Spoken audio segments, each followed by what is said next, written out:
In this section, we're going to build on the definition of exponents and see if we can develop some rules or laws for dealing with them. So the first thing we're going to look at is products of powers. So for instance, if you have 7 squared times 7 cubed, is there anything you can do with this other than just evaluate it? Obviously, you could write 7 squared as 7 times 7. And you can write 7 cubed as 7 times 7 times 7. And you can see right there you have 5 7s, you're multiplying them. We could pull out a calculator and figure out what that is. But using exponential notation, we can just write that as 7 to the power of 5. So the question is, where does the 5 come from? Can we develop a rule? Well, the first exponent 2 gave us 2 7s. The second exponent 3 gave us 3 7s. And so obviously we're just adding these. Let's try another one. So if we have just 2 on its own times 2 to the 5th, what do we end up with? Well, the 2 on its own is just 1, 2. Then we have 2 to the 5th, which is 1, 2, 3, 4, 5 more. And altogether, you can see we end up having 6 2's. So we end up having 2 to the 6th. Well, where did that 6 come from?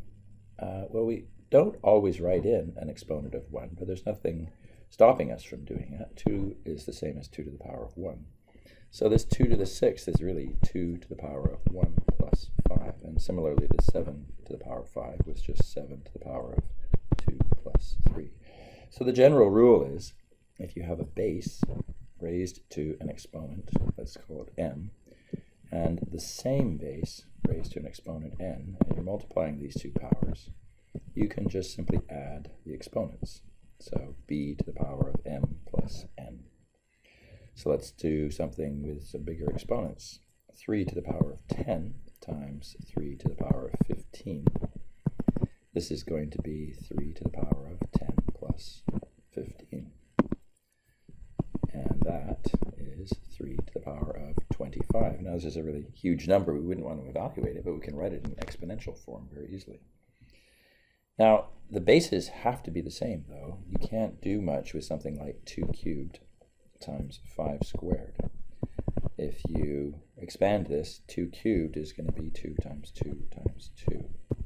And 5 squared is going to be 5 times 5. So you can obviously figure out what this is. 2 cubed is 8, 5 cubed is 5 squared is 25. 8 times 25 is 200. But we can't write that in anything, any other exponential way. So there is no way really to deal with this other than just to expand it and write it in standard form at this point. We can't write it in exponential form in any other way other than 2 cubed times 5 squared. So the next thing we're going to look at is quotients of powers. So quotient just means dividing. So if we have something like 2 to the 5th and we divide that by 2 cubed, we can write it using a division statement, or we can write it as a fraction. 2 to the 5th over 2 cubed. These mean the same thing. And what is 2 to the 5th? It's just 5 2's all multiplied. So 2, 2, 2, 2, 2. And all of this is over 2 cubed. So 1, 2, 3 2's on the bottom. And we could obviously evaluate this. 2 to the 5th is 32. 2 cubed is 8. 32 over 8 is 4. Now, if we were to write 4 as a power of 2, we would write that as 2 squared. So the question is, where does the exponent 2 come from?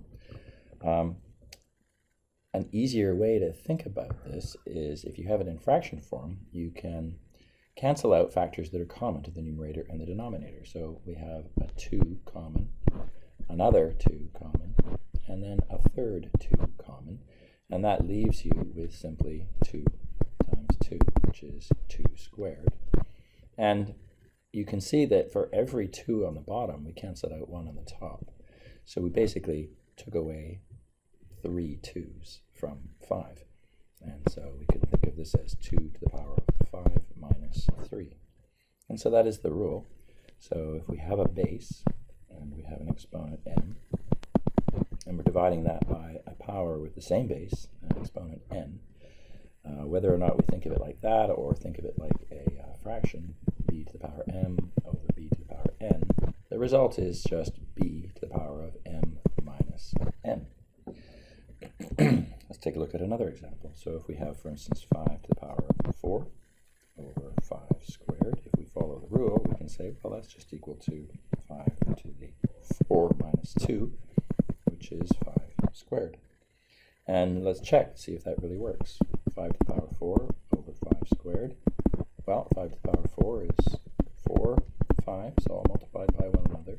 5 squared is 2 5s multiplied. And if we were to expand this rather than canceling, we'd get 625 over 25. And sure enough, that's equal to 25, which is the same as 5 squared. So this works quite nicely. Now, using this rule, we can come up with a much better justification for what to do with a zero exponent than we did in the previous couple lessons. So if we have 3 to the power of 4, for instance, and we're dividing that by 3 to the power of 4, following the rule here, we would say, well, this is 3 to the power of 4 minus 4, which is 3 to the power of 0. Well, what sense are we going to make of this 3 to the power of 0? The 0, once again, doesn't make any sense from the point of view of a repeated multiplication. But if you look at what we're doing, we're taking 3 to the power of 4 and dividing it by itself. Well, anytime you take something and divide it by itself, you're going to get 1. And so it makes perfect sense to be consistent with this rule to assign a value of 3 to the power of 0 as 1. In the textbook, it says that for this rule to work, m must be greater than or equal to n. But really, there's no restriction there. And in fact, to give you a little preview of what's coming a little later, if you had something like 2 squared and divided by 2 cubed, following the rule, that would be 2 to the power of 2 minus 3, which is 2 to the power of negative 1. So again, what sense are we going to make of this negative exponent? Well, what is 2 squared? 2 squared is just 4, and 2 cubed is 8, and 4 over 8 is a half. So once we get more into negative exponents, you'll see that it, again, just to be consistent with the rules we've set up, 2 to the power of negative 1 would be the same as a half. This has nothing to do with repeated multiplication. Obviously, multiplying 2 by itself negative 1 times doesn't really make any sense. So it's an example of a situation where a rule was developed, but then once that rule or that abstraction was developed, mathematicians took it in further directions.